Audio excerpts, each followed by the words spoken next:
अनीता जी ने फिर एक बार खोली है फूलन देवी की पोल। वो किस तरीके से, आइए बात करते हैं। Friends, welcome back to my channel roast with Jiya. आप सभी को विजयदशमी की बहुत बहुत बधाई।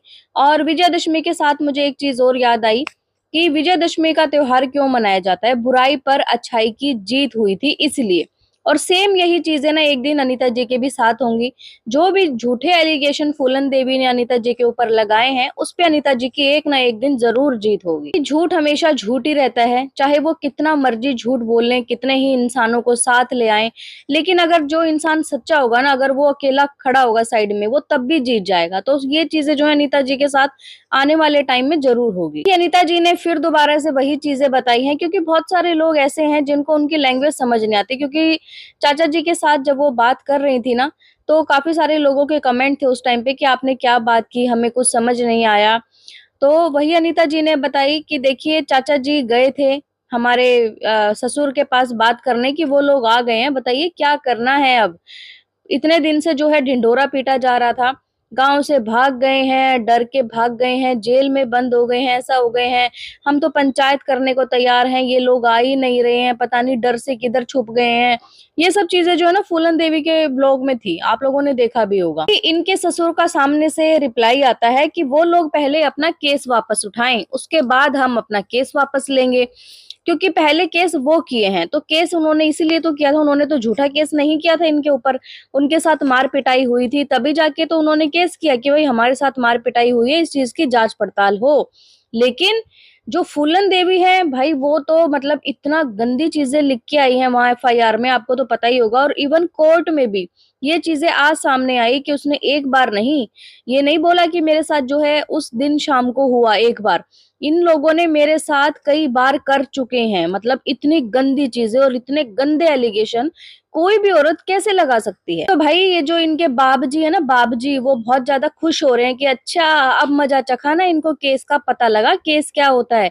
मतलब इनका केस जो है उनसे कहीं ज्यादा ऊपर है, और इनको बहुत अच्छे से पता था कि मुझे क्या बोलना है जाके।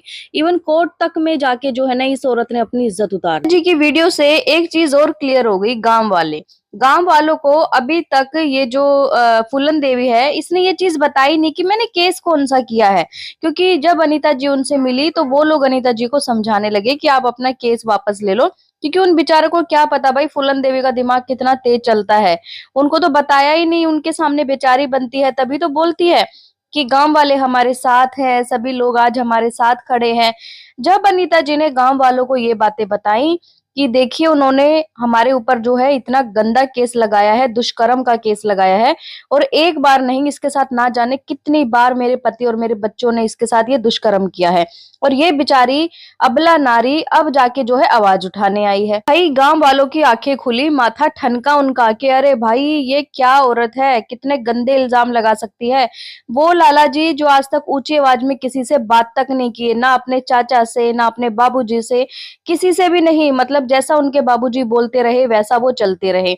घर बना दो बेटा, जमीन छुड़वा लो, ऐसा कर लो, सब वो करते रहे। लेकिन आज क्या नतीजा मिला, आज मिला है तो सिर्फ और सिर्फ इतने गंदे इल्जाम। बाबूजी है ना, वो इतने दोगले आदमी है भाई, क्या ही कहें। वैसे उनकी उम्र जो है ऐसी है, फिर भी नहीं सोच रहे एक बारी भी कि भाई मैं ये क्या गंदे कर्म कर रहा हूँ। मतलब अपने बेटों में फर्क करना, बहुओं में फर्क करना, है ना। फूलन देवी इतनी प्यारी लगती हैं, लेकिन अनीता जी से इतनी ज्यादा चिढ़ है। अच्छा जी, अब तो फर्क करने लगे हैं पोते और पोतियों में भी। उनके बच्चे बहुत प्यारे हैं, और इनके बच्चों से भाई मतलब ये लोग फूटी आंख नहीं भाते, इनके बाबूजी को बात तक नहीं करते अंजलि से। अभी ये माँ बेटी दोनों अकेली थी गांव में, इनको पता था कि गांव में अकेली हैं, एक बार भी जाके जो है किसी ने पूछा नहीं। वरना क्या क्या इनके बाबूजी का हक नहीं बनता था कि इनकी बहू और इनकी पोती अकेली है, उनसे बात करे या बैठ के सलाह मशवरा करे कि जो चीजें ये सोशल मीडिया पे चल रही है, या जो चीजें ये केस वगैरह हो रहे हैं, तो भाई इसका निपटारा जो है बैठ के हम लोग कर लेते हैं।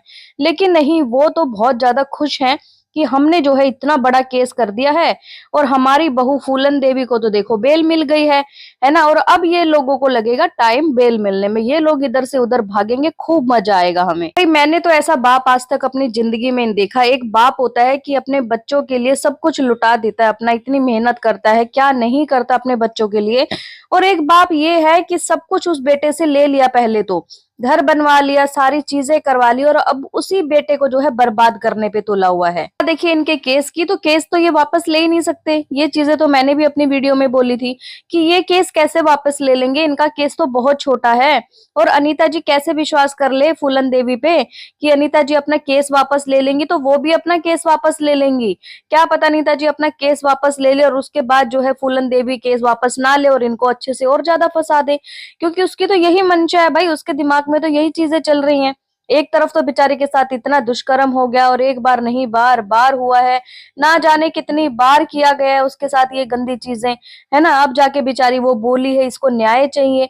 मतलब एक एक औरत होने का इसने नाजायज फायदा उठाया है। ये कहीं ना कहीं औरत के नाम पे भाई धब्बा है, कलंक है ये औरत।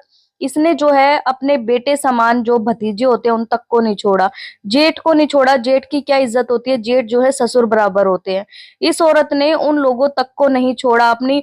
इसने एक बार ये नहीं सोचा कि भाई मैं ये क्या लिख रही हूँ और मैं सोशल मीडिया पे हूँ, सारी चीजें जो हैं आग की तरह फैल जाएंगी सोशल मीडिया पे, और वो फैल भी गई है तो मेरी क्या इज्जत रह जाएगी, आने वाले टाइम में मेरे बच्चों का क्या भविष्य होगा।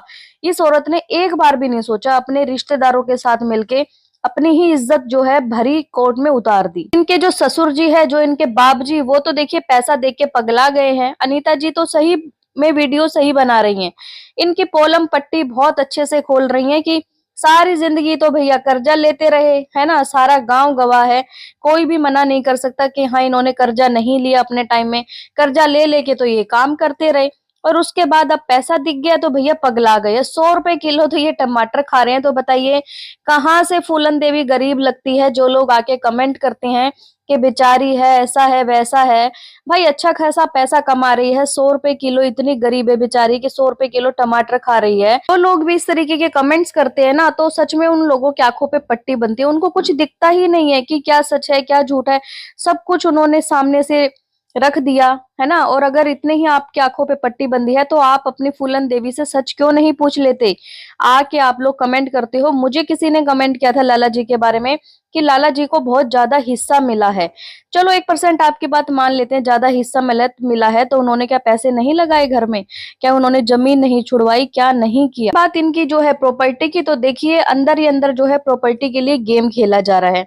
अनीता जी के ऊपर 2 कमरे थे, 2 कमरे नीचे थे, इसके भी सेम ऊपर 2 कमरों की जगह है, 2 कमरे नीचे, लेकिन अभी इसको 3 कमरे चाहिए। मतलब जो ये केस करने का जो पीछे का इसका मोटिव था ना, ये सिर्फ और सिर्फ प्रॉपर्टी लेना है और कुछ नहीं। ये चाहती है कि ये लोग घर छोड़ के चले जाएं, पूरे घर पे अकेला मेरा राज हो, क्योंकि भाई जो इज्जतदार इंसान होगा ना तो वो जो है डरेगा, अपनी बदनामी से डरेगा। वो कहीं ना कहीं क्या करेगा कि यार अगर ये इंसान मुझे बदनाम कर रहा है तो भैया ले ले तुझे जो चाहिए, लेकिन हमें बख्श दे। ये चीजें भी अनीता जी ने कहीं ना कहीं अच्छी करी कि बता दिया कि हम लोग जा रहे हैं, वरना भैया जो इनके सब्सक्राइबर है ना, टॉक्सिक सब्सक्राइबर है, वो आके कमेंट करते कि अरे भाग गई है मोटकी, चली गई है, डर गई है केस से, पंचायत से डर गई है, भाग गई है, ये लोग भागे भागे फिर रहे हैं, ना जाने मतलब वो कितनी सारी बातें बना देंगे। लक्की का कल एक शॉर्ट वीडियो भी आया था और अच्छा किया कि हाँ कंफर्मेशन दे दिया या अपडेट दे दिया कि भाई हम लोग पूरी फैमिली अब एक साथ है, क्योंकि त्योहार आ गए हैं